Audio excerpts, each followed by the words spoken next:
First is a brief conflict of interest. These materials, most of what I've been talking about have been the intellectual property or work of other people. The materials I'm going to talk about today, I was the lead author on. And so while I believe them to be of very high quality, it's like talking about your own child's baby picture. Use your own judgment to make sure that these are things that work for you in the context in which you work. And we're going to talk about both the behavior and emotional skill building guide, and then also the behavior intervention guide a little bit. So here are the set of intervention related products that I don't know, spent the better part of my adult life working on. First as a classroom teacher in Southern California, and then as a professor. The first is the BASC-3 Intervention Guide, which is a comprehensive collection of evidence-based interventions from the professional literature. And I'll tell you where those all come from and how we put them together. There's also the Behavior and Emotional Skill Building Guide, which is a set of curriculum choices for classrooms and for small group guides. There are parent guides that are tip sheets that you can give to families and caregivers that are relevant for the students that you're working with. And then fidelity of implementation checklists, because we know that no intervention works unless we actually do it. Otherwise, all that exercise equipment we all buy would be making us quite fit and thin or healthy, even if we put our sweatpants on them as clothes hangers.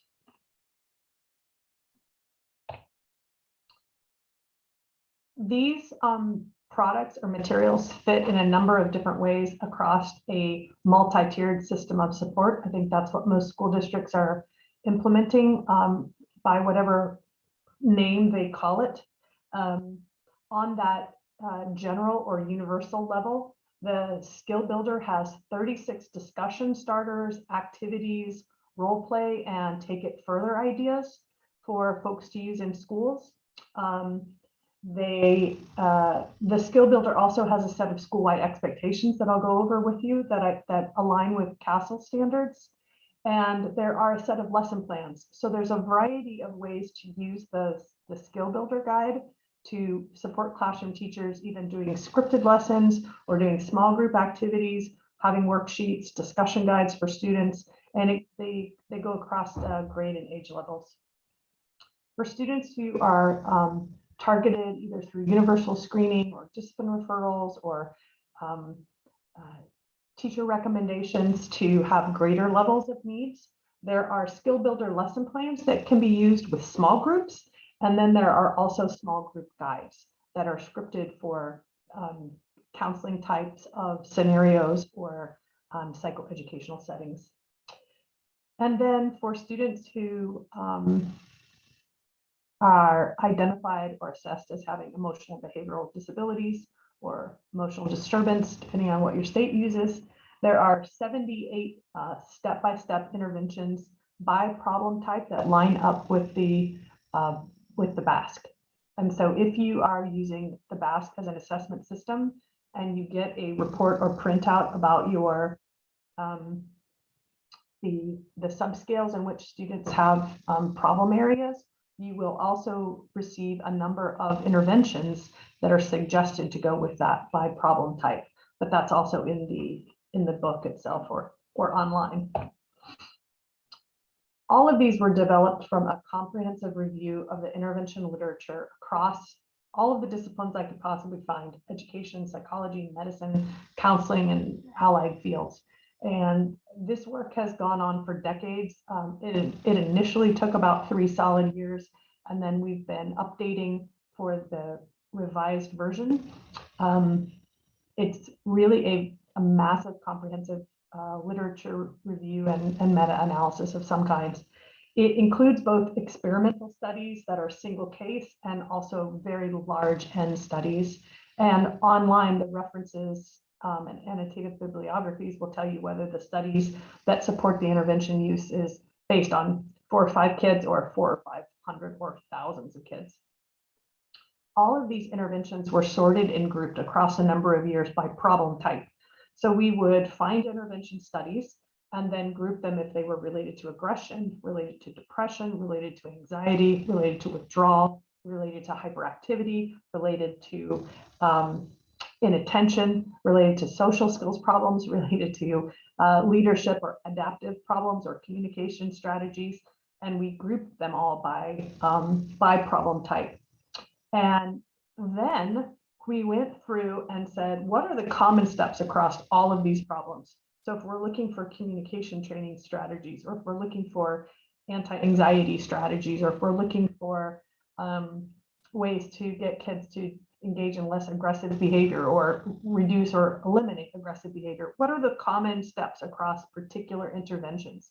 And we put those together and tried to simplify them into step-by-step pieces for what to do and how to do it. And again, this all comes back to my background as a classroom teacher of feeling a lack of training and awareness about what specifically I should be doing with certain kids who had additional needs. And this provides a lot of choice.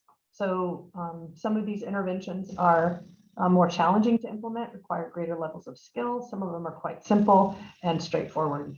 So all these common steps and elements were combined and then translated for really practical use. Get rid of the jargon, get rid of all the things that maybe require some kind of statistical knowledge to be able to figure out the evidence about. The annotated bibliographies provide defensibility for practices. So if you are ever in a case where you need to, you're challenged in court, or somebody's asking about what kinds of practices you're using being evidence-based, all that evidence is available to you. And then the supplemental materials are intended to provide easy to use solutions so you don't have to invent your own additional materials. So we have lots of things like reinforcement surveys, examples of token economies, different kinds of worksheets, lists of things that might be reinforcers for kids, functional behavioral assessment forms, just a massive collection of a variety of materials, lots of things that you could do or find on your own for free, but this is just all together in one place if you want to pull them down as sort of a library. And then there are program guides and practice suggestions, all grounded in implementation science. So what is the most likely way to make something work and stick? The skill builder guide, that first one, starts with an administrative overview. I've found frequently in working with schools that some administrators have a special education background, have a school psych background, they might have a coaching background. They're fabulous with groups of students that need this kind of extra work and training. Other administrators, that's not their skill set. They might be great instructional leaders, they might be great fiscal managers, but they may not know how to implement a school-wide program. And so the guide starts with an administrative overview, including timelines and step-by-step of how do you get this going. I think it's also helpful for teams that want sort of a step-by-step practice to walk them through, what do I do first, what do I do next? And so it's a broad framework for that. There are then these tier 1 activities for skill building, and each of these is expected to or tested out to last about 5 to 7 minutes. And the intention there is for classroom teachers to be able to do very brief warm-up activities that are short in duration, don't take a whole lot of time away from other instruction, and give you strong bang for the buck. So there are 9 units. They have 4 lessons each, and they're built on ideas of respect, problem solving, self-advocacy, and citizenship. So all of these combined give you lots of choices and opportunities to find things that are good fits for your educators, your teachers, and schools. Then there's another whole section that could be either a tier 1 universal across all classrooms or all kids in the classroom, or it could be implemented as a tier 2. And these are the instructional strategies for skill building. And these are longer in duration. They take between 15 and 30 minutes to implement. Again, something that can be done fairly briefly in a pull-out situation, or possibly during a lunchtime or a homeroom as schools are organized. And there are 40 lessons here for this little more in-depth of intervention training. So some schools have mentoring time periods set aside, and they want kids to go into skill building And they have that time, 15 to 30 minutes that they can dedicate to that. Some schools don't have that. And if you're asking teachers to do it, you might need the more brief version of instruction, the 5 to 7 minute variety. So these 40 lessons have descriptions of the steps. They have examples. They have indications for when you would use them. And then there's, this is all in the same book, in the same behavior and emotional skill builder guide. It's in one set of materials, has all this. Tier 2 small group lesson guides, and these are 15 to 45 minutes. And there are 8 sessions for teaching the skills in small groups. And there are forms for parent permission and information in both English and Spanish provided in that book. So that's that one. The bigger book is the intervention guide.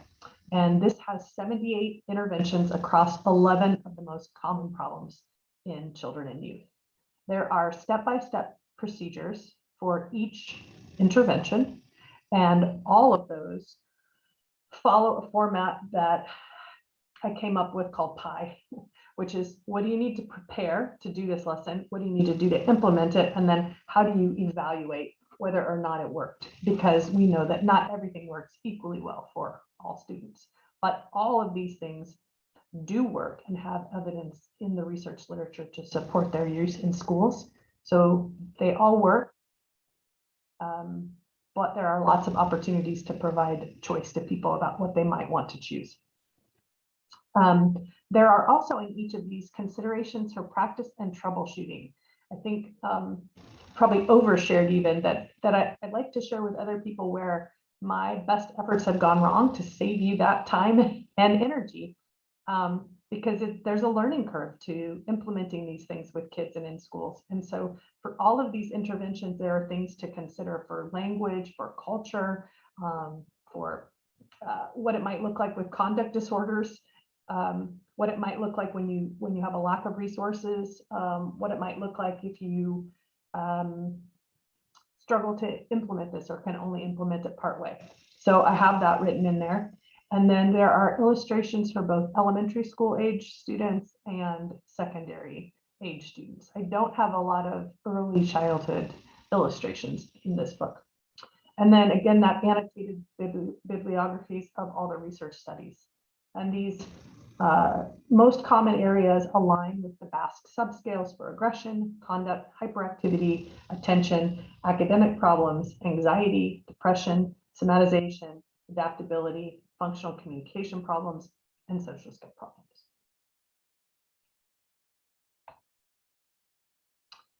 So this behavior and emotional skill building guide, that's the first one I talked about. We'll just call it the green book from here on out. It has the timelines for how to use the materials as an illustration or a guide for setting up prevention programs. These are some of the things we've been talking about in the series of 6 that we've gone through: how to do universal screening, how to work on early intervention programs, comprehensive assessment, such as a broadband assessor like the BASC, and then how to engage in intensive intervention and what that means. This is all part of being able to help small leadership team groups or administrators who may not be familiar with a multi-step or multi-series process for schools. This is an illustration from the book of what a timeline might look like across an academic school year, but of course things can start at any time. This is just one illustration. Then there are materials and suggestions for things like how to build positive learning environments. That none of this really works unless we get teachers on board and bought into the idea that we're going to engage with universal screening or universal interventions and preventative programs. And so should we, or do we, get commitments from teachers to say, I'm going to be respectful of my students. I'm going to teach and reinforce and encourage students. So there are some handouts, or for lack of a better word, that you could use with educators if you wish to, or you may want to create your own. The whole thing lines up to the CASEL SEL standards for self-awareness, self-management, social awareness, relationship skills, and responsible decision-making, about respect for yourself and others, and problem solving, and when to get help and ask for help, and when to help others. So these are illustrations of examples that I offer, but for school-wide expectations, I know many schools have their own, and they often rhyme or start with the same letter so that students can recommend them. But if you don't have those already, here are 3 that you might want to talk about whether they'd be good fits for you. And all of those, of course, would need to be operationally defined in your school in a way that is culturally and linguistically supportive, respectful, and oriented, so that we're not manifesting racist practices in what we do. The emotional skill building activities align school-wide expectations of respect, problem solving, and cooperation across these different content areas that are the subscales. And the classroom activities look like this. They have conversation starters, they have worksheets, they have role plays, and then they have extension ideas. So each of these are the 5 to 7 minute classroom versions, are intended to be very brief ways to engage with students about social, emotional, and behavioral skill building. And there are worksheets that can be used depending on the age and grade of your students, and activities, games, and things to discuss to carry the curriculum forward. There are also these scripts for the longer periods that talk about the description, the goals, the duration, how long it's going to take to do this particular lesson, what materials you're going to need, what the learning objectives would be, and then the procedures. Then it has sort of teacher script or counselor or school psych script, and then student script. You can also see that we have consent forms in English and Spanish, and what those look like to make things easier. And then the red book, the behavior intervention guide, is the one with all of the interventions and all of those steps. The 78, which interventions across those 11 problem types. And again, it starts with the basic descriptions of each of the interventions, what resources and skills are needed, and then this PIE approach. The preparation piece of it, what skill sets or materials do I need? What are the step-by-step directions, the examples for elementary and secondary, practical suggestions from actual implementers, including counselors, school psychs, and teachers, and then how do we evaluate that practice and critically reflect on it to see if it worked? What outcomes would we look at for students? What would we want to check in with our progress monitor or measure? So I want to share with you some of those interventions, and by through this PowerPoint and participating today, of course, you have access to all of these. I certainly hope you'll consider adding one or more of these sets of materials to what you do in schools and your professional libraries, and consider adopting for use with teachers. But if not, you at least have the list and can pursue any of these kinds of interventions on your own independently. So there's evidence for a number of interventions to impact and reduce aggression for schools.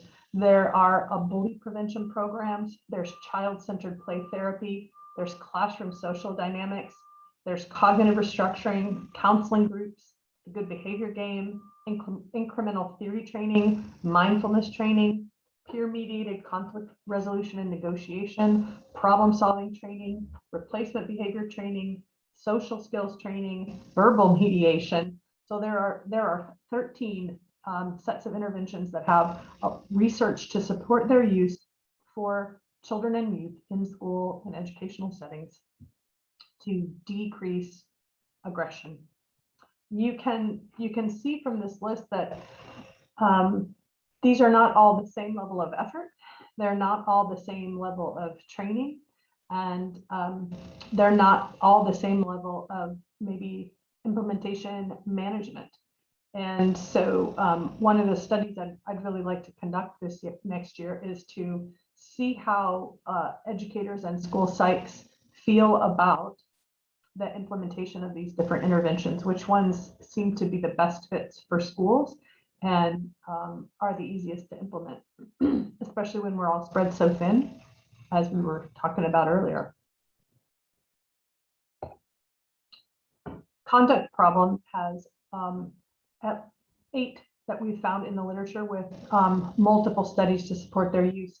Anger management skills training, interdependent group contingency management, independent group contingency management, moral motivation training, multisystemic therapy, parent training, problem solving training, and social skills training.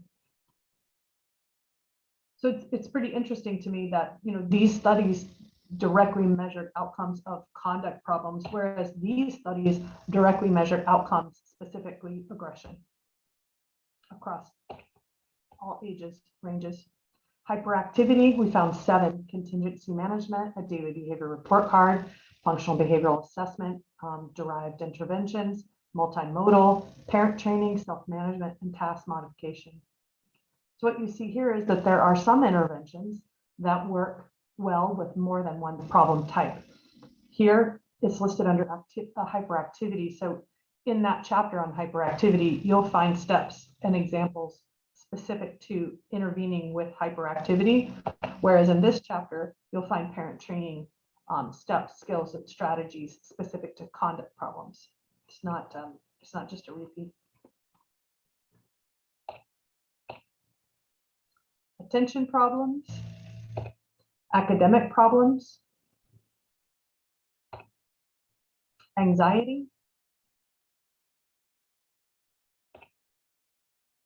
trying to not read to you too much here, depression, and just 2 with a strong evidence base to support their use to improve depression in schools: cognitive behavioral therapy, CBT, and also interpersonal psychotherapy.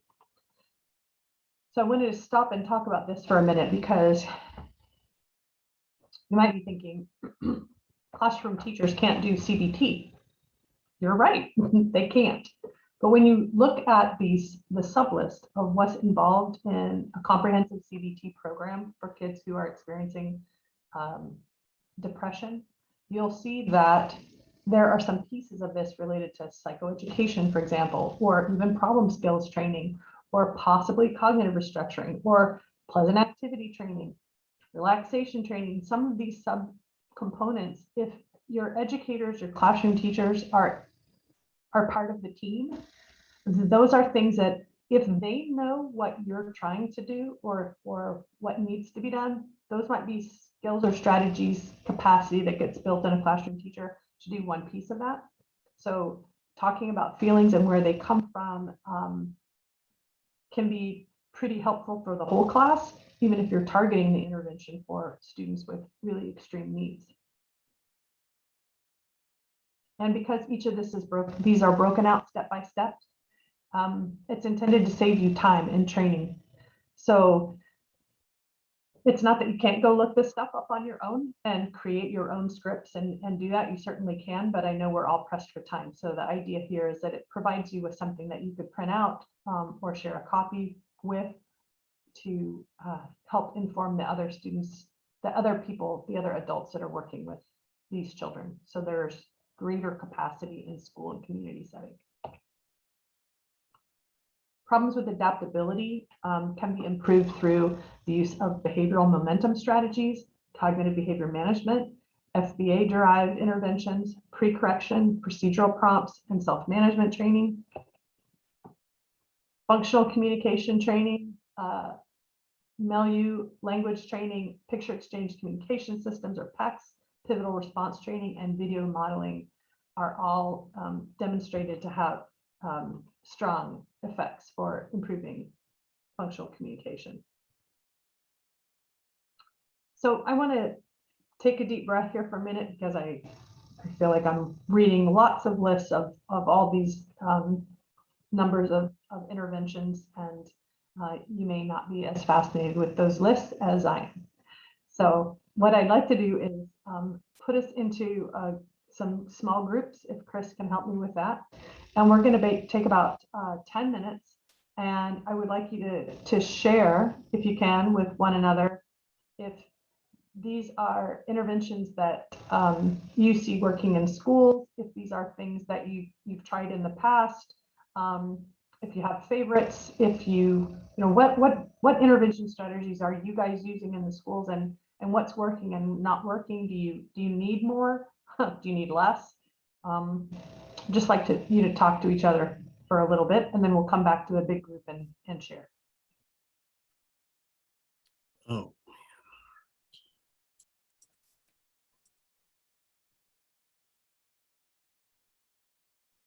So Chris will split us out and we'll come back at 1/4 till.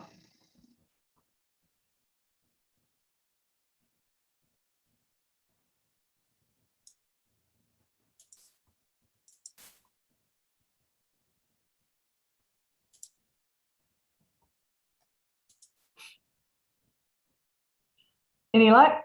Chris, are you stuck? Okay, hold on. Let me try. I can maybe do it. Oh man. Okay, I think. All right, I think I just sent everybody out. Okay. You are all invited to join the breakout rooms. You do need to click on the join button that should pop up on your screen.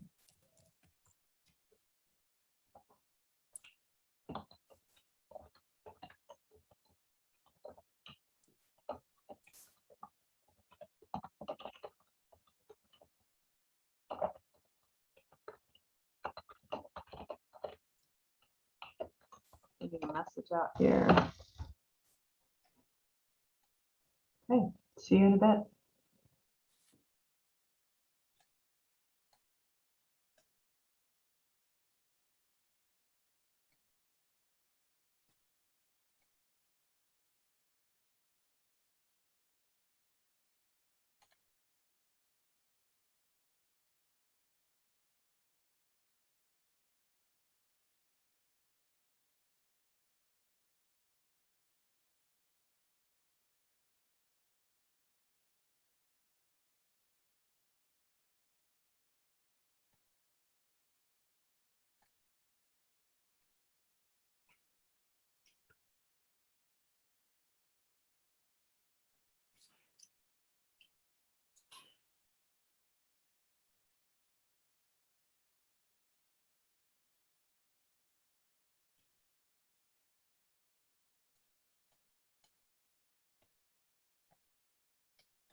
Okay, did we come back or do I need to officially close rooms, Chris? Do you know? I think we're all back. I know Chris was having technical difficulties, but I think everybody's back. Yeah, all right, good. Let me just check rooms again. Sometimes it has like a closeout kind of thing.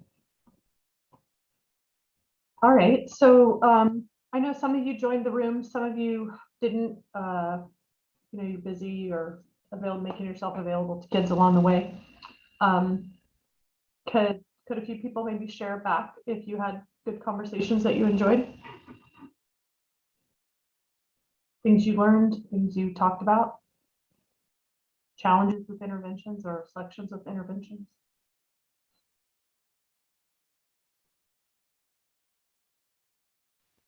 I know my group talked about is the biggest challenge being monitoring it and having time and enough people to monitor the effectiveness of the intervention. Mm-hmm. We talked about the BASC-3 Flex Monitor. Is it the case for most of you out there, if you're training or working in or with classrooms, that you don't have time to schedule a repeat visit in the near future, but it's sort of here's a list of things you can do, and maybe some just hoping that it gets done by somebody at some point? Or is it pretty strategically implemented, like you're going to try this intervention and take the following data for 2 weeks and then come back and report back to the team? Or what does that look like where you guys are?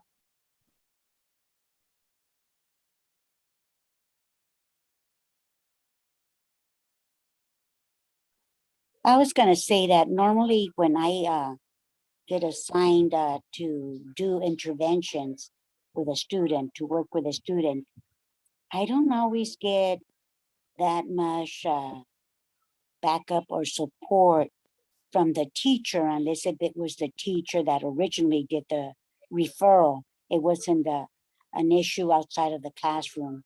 And I end up doing the monitoring so that it does get done instead of just general type of information. And sometimes I try to do little systems where the student has to check in and mark himself in, or something that at least shows a sequence of following a step and being able to acknowledge what he's trying to improve in. But that's how I found myself mainly with it. I see. Thank you, Francis. Appreciate it. So it sounds like some modifications to daily behavior report cards or check-in, check-out interventions, Yes.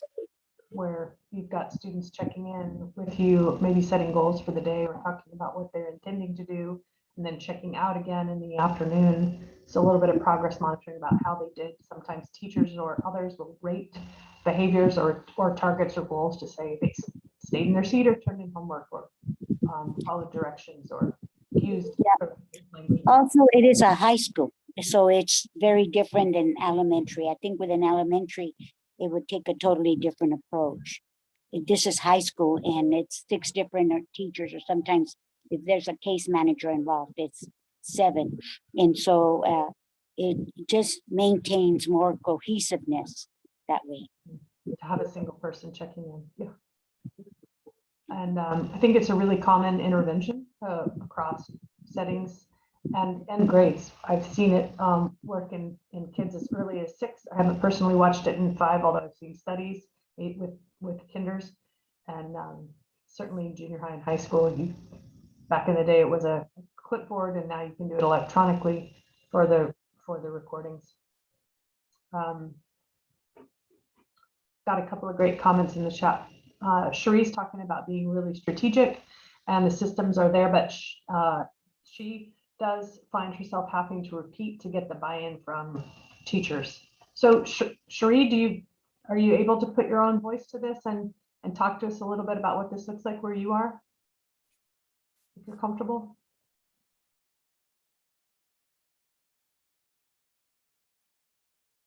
And it's okay if not, you may have a noisy background or be otherwise engaged, but I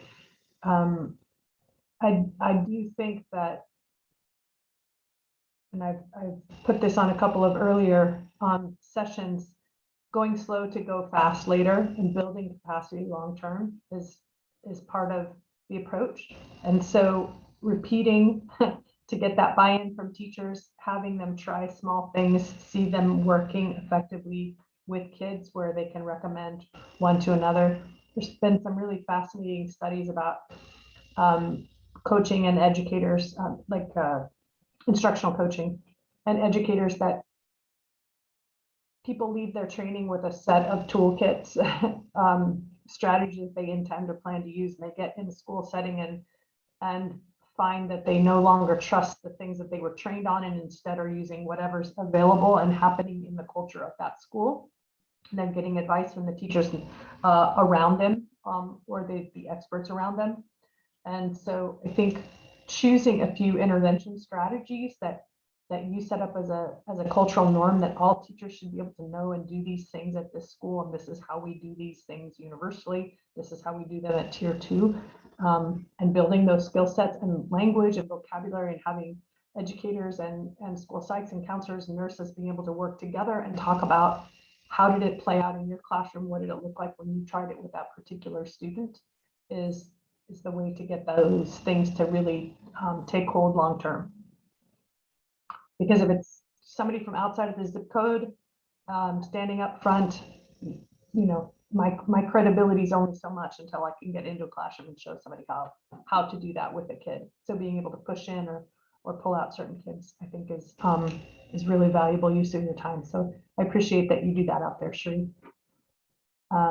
Autumn is sharing case managers and LD teachers, specific learning disability teachers, do academic interventions and progress monitoring.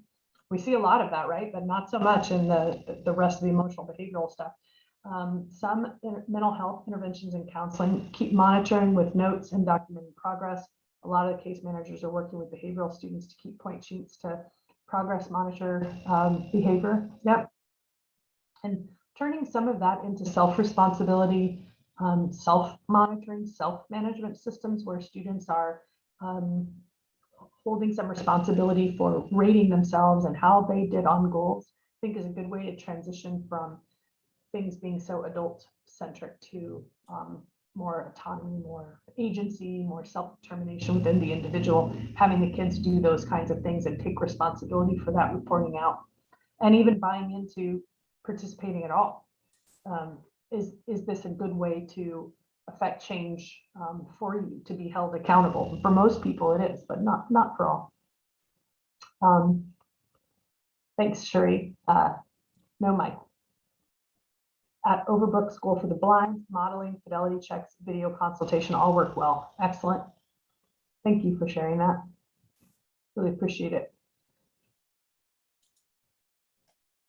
Yeah, it'll be interesting to see if our reliance or use on technology and Zooming for teams across schools will improve our ability to model, implement, and get help in real time across classroom settings. So thank you for that. Anybody else?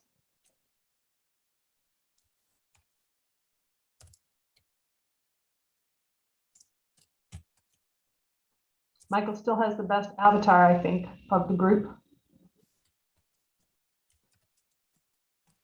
He's a real person. I've seen him. All right, how about one more share out if you want. If not, I'm going to go back to my PowerPoint here.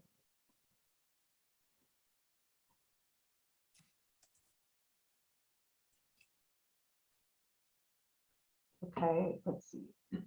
Share screen. And we're back to shared screen.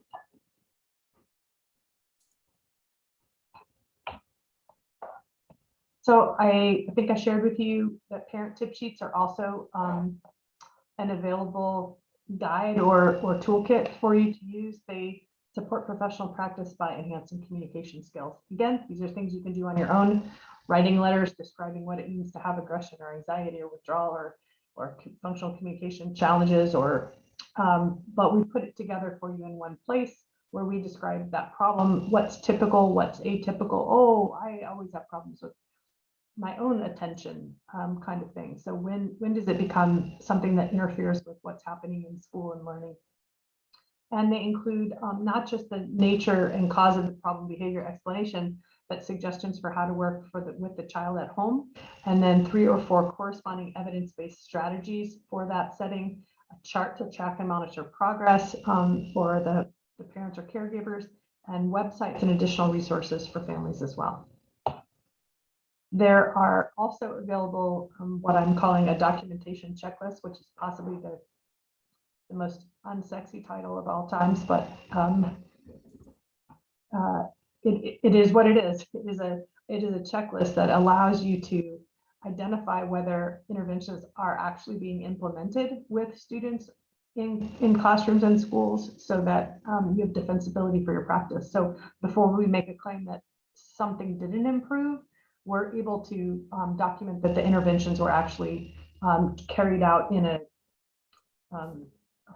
full form, because we know if we're not actually using them, we're unlikely to see the results that we want.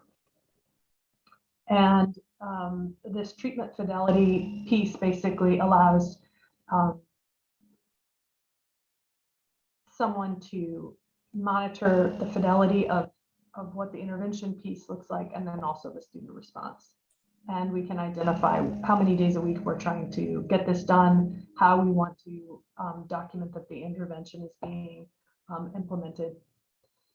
And you'll remember I mentioned the supplementary materials. There are literally hundreds of them, I believe.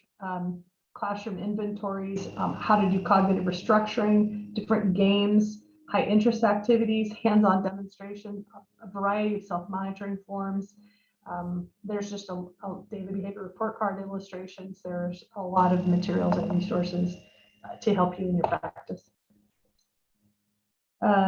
So this intervention guide is aimed at the school or clinical psychologist. It's really the more advanced version of all of these interventions. That's the red book with the 78. And the scales correspond with the BASC-3. And there are these other pieces, this intervention guide to go along with that, the parent tip sheets and documentation, and there's intervention summary software reports for using these if you use the assessments online. Let's skip through some of these, and since we're out of time here, and wrap up with my email address, kimberly.vannest@uvm, that's University of Vermont.edu, and some Pearson support and information numbers for you as well. Again, take down my email if you would be interested in participating in a study in the future. For one of the topics that I mentioned, I'd love to partner with folks in schools and new schools, meet new colleagues and people who are on the ground doing this work. So if this is an interest of yours, I would love to hear from you. And I just thank you so much for your time this last 6 weeks. It's been very nice to get to know you and meet you in groups and hear about your practices in schools. And good luck for the rest of the school year. Thank you so much, Dr. Vannest. I know Chris is still frozen, but thank you so much for doing this, for sharing this information, and for facilitating these discussions. And thank you to all of you that have joined. I know several of you have attended almost every session, and we really appreciate your attendance and engagement and your partnership with us. So thank you, everyone, and have a great rest of your day. Have a great rest of your day. Thanks. Bye-bye. Bye.